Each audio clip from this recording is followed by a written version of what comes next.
broadcast diverse international content from Europe, Asia, Africa, and now right here in the USA. Watch us via Roku on your smart TV. Download the Millennium TV app from the App Store to stream our shows anywhere, anytime. Millennium TV.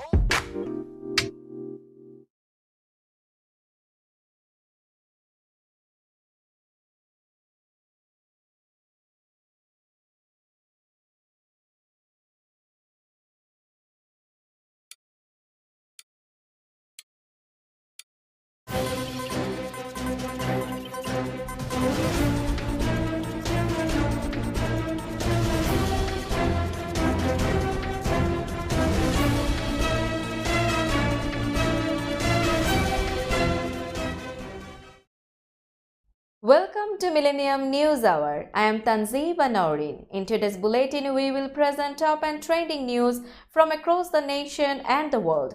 Let's begin with the headlines of the day.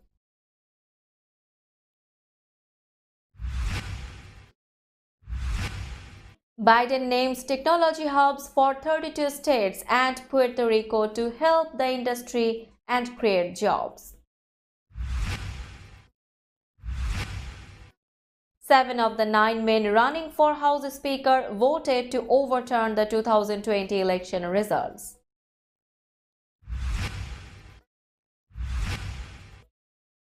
Senator Bob Menendez pleads not guilty to foreign agent charge.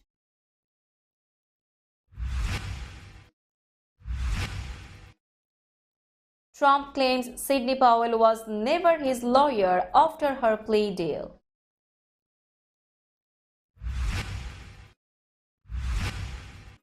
California governor visits China and says his state will always be a partner on climate change.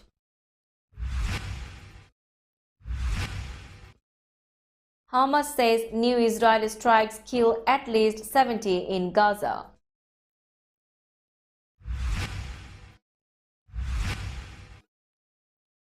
Third aid convoy enters Gaza via Egypt border crossing.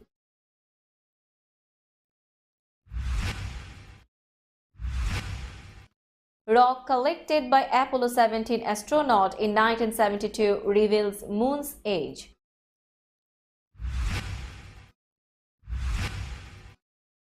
Russia says US will not be at the center of new world order.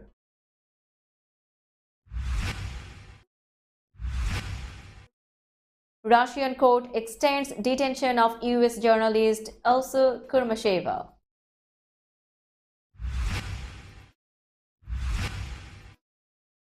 China says it uncovered another spying case in US.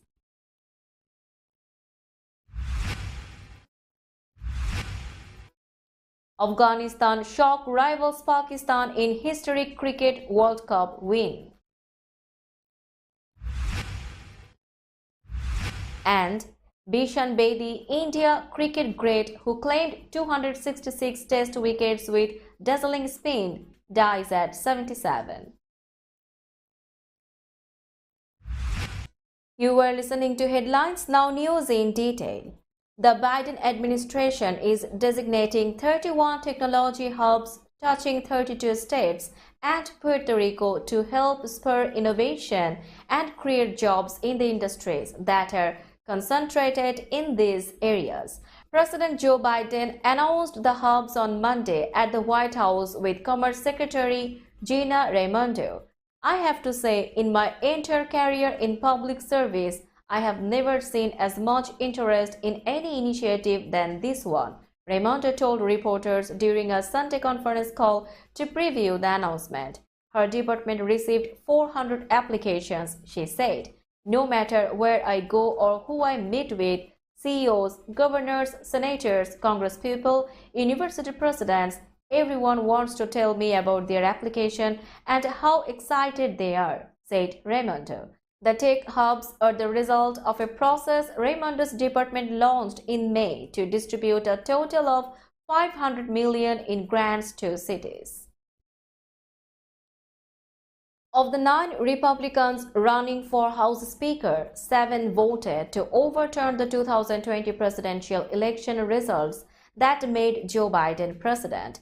After Representative Jim Jordan of Ohio took himself out of the running last week when it became clear that he wouldn't get enough votes for the top job, 9 men have lined up to see if they can pull the sword from the stone. The fact that so many of them backed Donald Trump's theory of a faulty 2020 election even after a mob of his supporters stormed the Capitol isn't entirely surprising, since it was a common position among GOP leadership. The ousted Speaker Kevin McCarthy of California voted against certifying Biden's win, as did his second-in-command Steve Scalise of Louisiana, who also recently lost his bid for Speaker.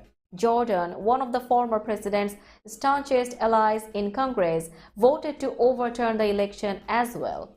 Speaker candidates Jack Bergman of Michigan, Byron Donalds of Florida, Kevin Hern of Oklahoma, Mike Johnson of Louisiana, Gary Palmer of Alabama, and Pete Sessions of Texas all objected to certifying the 2020 election results in Arizona and Pennsylvania. Representative Dan Mueser of Pennsylvania voted only to object to his home state's results. Representatives Tom Emmer of Minnesota and Austin Scott of Georgia are the two who didn't object. Senator Bob Menendez was arraigned Monday in Manhattan on new charges alleging he accepted bribes from the Egyptian government and conspired to act as a foreign agent while serving as a member of Congress.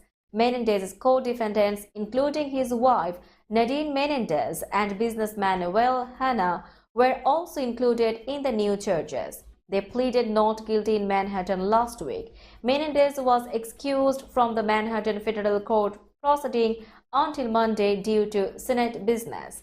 Menendez allegedly provided sensitive U.S. government information and took other steps that secretly aided the government of Egypt, according to a superseding indictment filed this month by a federal grand jury in Manhattan.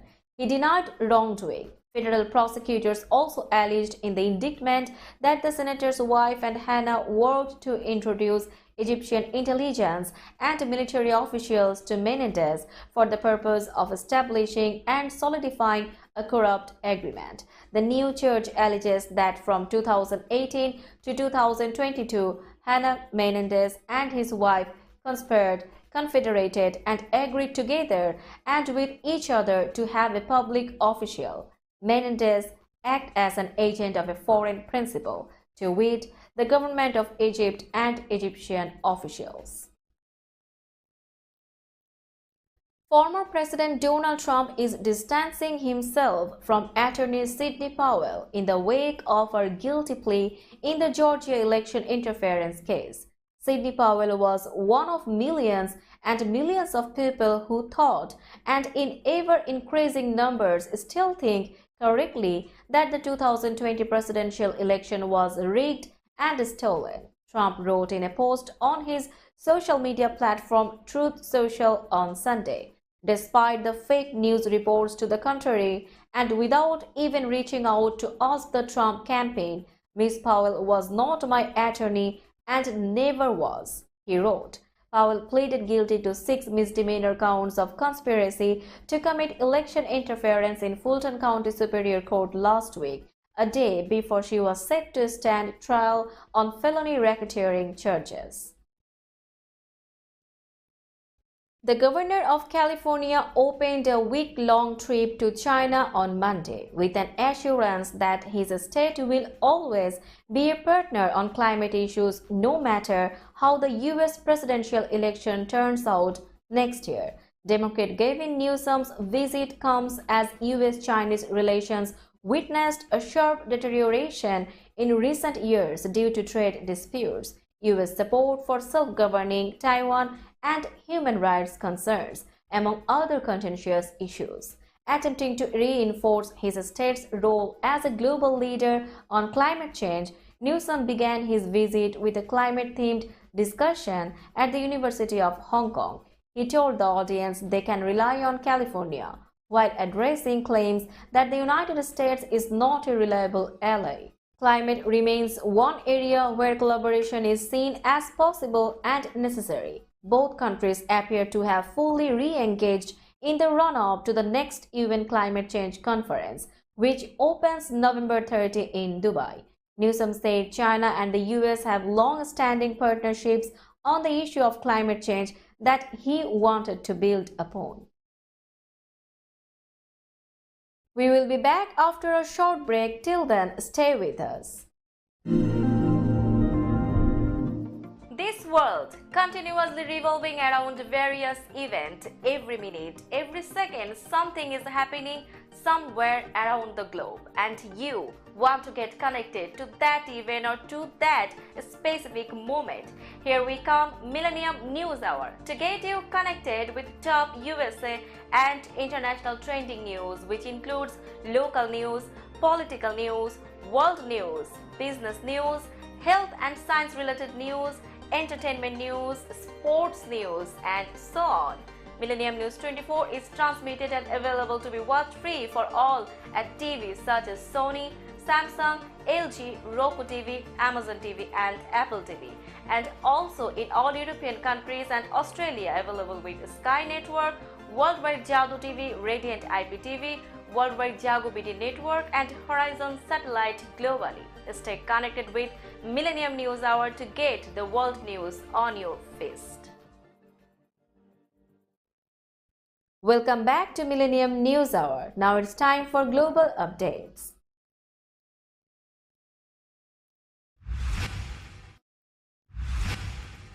Israeli strikes on Gaza overnight and early Monday have killed at least 70 people, Hamas officials said, as the military said it had struck some 320 targets in the Palestinian enclave in 24 hours. The Hamas-controlled government media office in the blockaded Gaza Strip said in a statement that more than 60 were murdered in the Israeli raids during the night, including 17 who were killed in a single strike that hit a house in Jabalia in northern Gaza. At least 10 other people were killed in new strikes on Monday morning, the media office said in a separate statement, bringing the overall toll since Sunday night to at least 70 deaths. The Israeli military said Monday it had hit over 320 military targets in the Gaza Strip over the past 24 hours. The terror targets struck included tunnels containing Hamas terrorists, dozens of operational command centers and Islamic Jihad terrorists, military compounds, and observation posts, the army said in a statement. For more than 2 weeks, Israel has pummeled the Hamas-controlled Palestinian territory with airstrikes following a cross-border attack launched by the armed group on October 7. The violence has left at least 1,400 people dead in Israel, according to official figures. An aid convoy entered the besieged Gaza Strip on Monday via the Rafah border crossing, AFP correspondents on the Egyptian and Palestinian sides said. The third since war erupted on October 7. More than a dozen lorries crossed Rafah, the correspondent said, adding to a previous total of 34 trucks that had entered Gaza on Saturday and Sunday, according to an Egyptian Red Cross official. The United Nations says at least 100 trucks a day are needed to provide the basic needs of Gaza's 2.4 million inhabitants as fighting triggered by a massive Hamas onslaught rages on, with thousands killed already. During the Apollo 17 mission in 1972, the last time people walked on the moon, U.S. astronauts Harrison Schmitt and Eugene Cernan collected about 243 pounds of soil and rock samples that were returned to Earth for further study. A half-century later, crystals of the mineral zircon inside a coarse-grained igneous rock fragment collected by Schmitt are giving scientists a deeper understanding about the moon's formation and the precise age of Earth's celestial partner. The moon is about 40 million years older than previously thought, forming more than 4.46 billion years ago, within 110 million years after the solar system's birth, scientists said. based on analysis of the crystals. The leading hypothesis for lunar formation is that during the solar system's chaotic early history, a Mars-sized object called Theia slammed into primordial Earth. This blasted magma molten rock into space, forming a debris disk that orbited Earth and collapsed into the Moon. But the exact timing of the Moon's formation has been hard to nail down. Mineral crystals were able to form after the magma cooled and solidified. The researchers used a method called atom probe tomography to confirm the age of the oldest known solids that formed after the giant impact. The zircon crystals inside the fragment of a type of rock called norite collected by Schmidt. Russia has criticized the United States president's assertion that Washington must be the driving force in a new world order, saying such an American-centric vision is outdated. Kremlin spokesperson Dmitry Peskov told reporters on Monday that while he agrees on the need for a new world order, he does not believe the US should be at the helm. Any new system should be free from the concentration of all mechanisms of world governance in the hands of one state, he said. Peskov was responding to a speech US President Joe Biden delivered on Friday, in which he addressed the US engagement in foreign crises from Ukraine and Taiwan to Israel. During his remarks, Biden said the world order of the past half-century was running out of steam and America needed to unite the world in a new order to forge peace. I think we have a real opportunity to unite the world in a way it hasn't been in a long time and enhance the prospect of peace, not diminish the prospect of peace, Biden said. Peskov responded, in this part, we disagree because the United States, no matter what world order they talk about, they need an American-centric world order. That is, a world that revolves around the United States. It won't be that way anymore. A Russian court has ruled that Russian-American journalist Elsa Kurmasheva should remain in detention until early December, adding to what rights groups say is a crackdown on media in the country.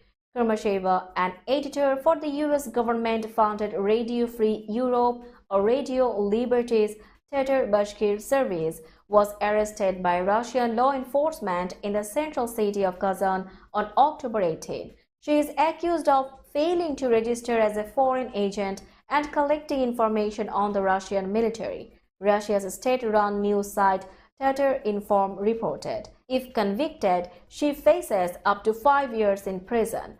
On Sunday, a district court in Kazan ruled Kurmasheva must be held for 6 more weeks as a preventative measure in advance of her trial. FERL acting president Jeffrey Getman said the organization was disappointed by Kurmasheva's prolonged detention and called for her immediate release. China's top spy agency said on Sunday a Chinese citizen who worked for a defense institute had been accused of spying for the United States, and his case had been transferred to a court in the southwestern city of Chengdu for trial. The case is the latest to underscore Beijing's heightened commitment to national security, its expanded anti-spying laws, and crackdown on domestic corruption. Chinese state broadcaster CCTV said in a television report that a man surnamed Ho, who worked at an undisclosed defense institute, was sent in 2013 as a visiting scholar to a US university, where he was coerced into revealing Chinese state secrets. China's Ministry of State Security released a statement with a report on its WeChat social media account on Sunday, saying espionage activities go hand in hand with deception, temptation, and conspiracy. The university was not named in the statement or media report. Now it's time for business news.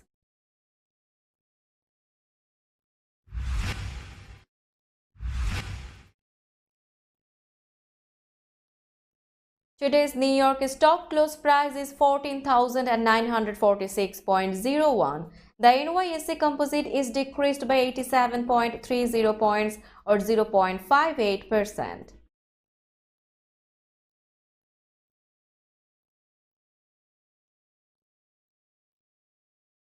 Tokyo stock close price is 30,999.55. The Nikkei 225 index is decreased by 259.81 points or 0.83%.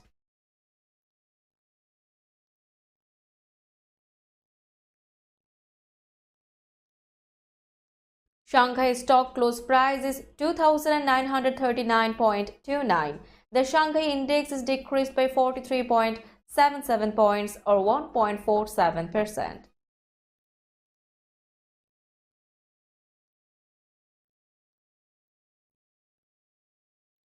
Hong Kong stock close price is 17,172.13. The Hang Seng index is decreased by 123.76 points or 0.72%.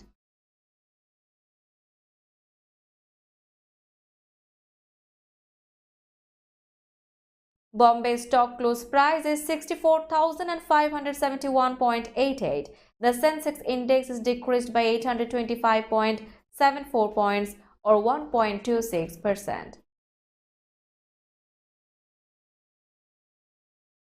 Let's have a look on today's sports stories.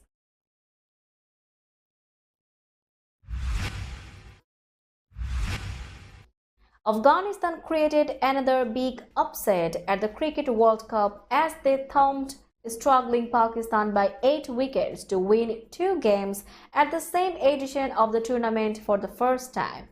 After stunning England 8 days ago, the 9th-ranked Afghans celebrated only their 3rd ever win at the World Cup on Monday, the other coming against Scotland in 2015 in their first appearance.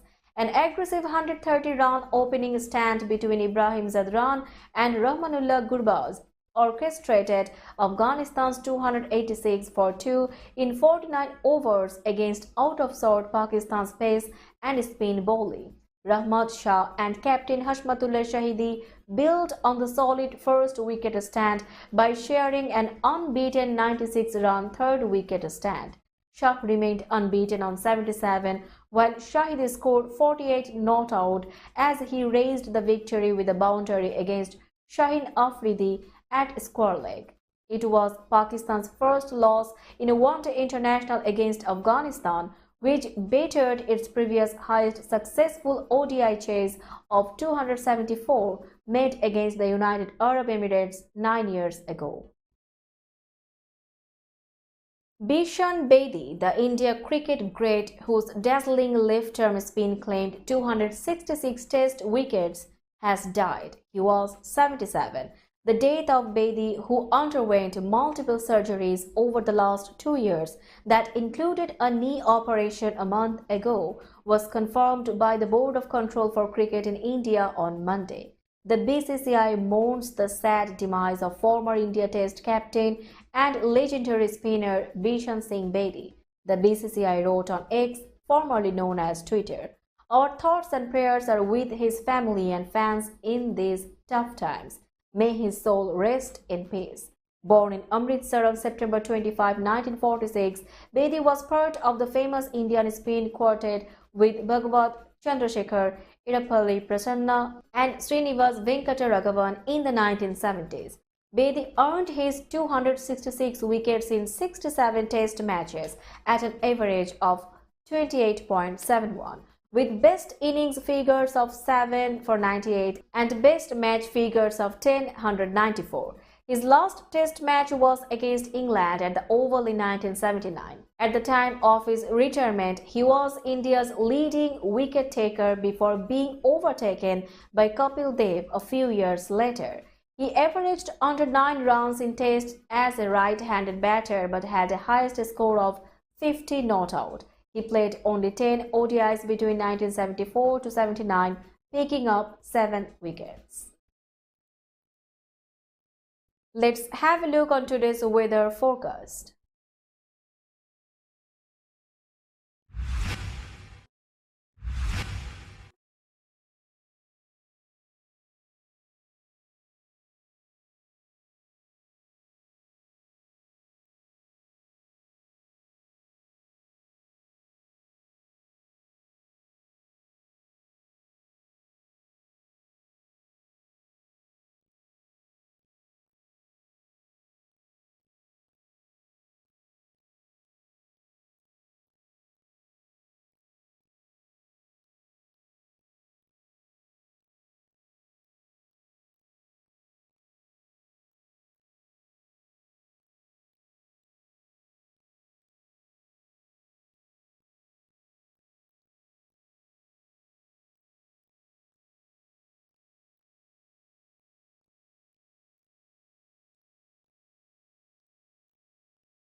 Before finishing today's news, let's hear out the headlines again.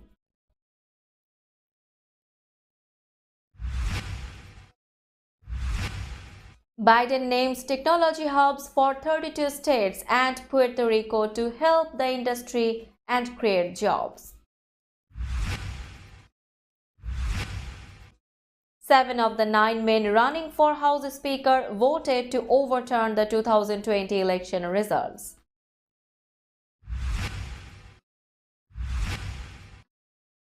Senator Bob Menendez pleads not guilty to foreign agent charge.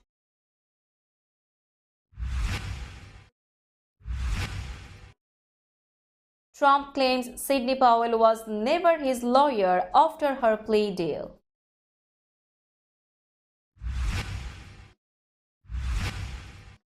California governor visits China and says his state will always be a partner on climate change.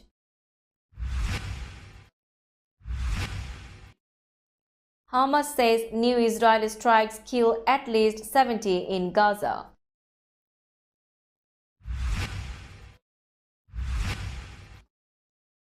Third aid convoy enters Gaza via Egypt border crossing.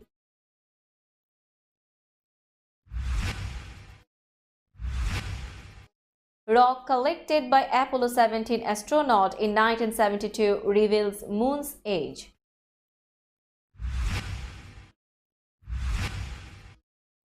Russia says US will not be at the center of new world order.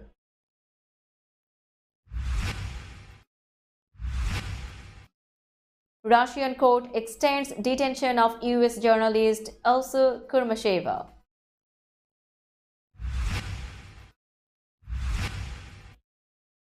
China says it uncovered another spying case in US.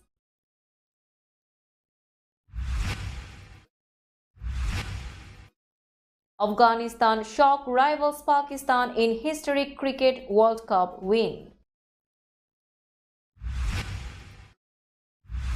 And Bishan Bedi, India cricket great who claimed 266 test wickets with dazzling spin, dies at 77.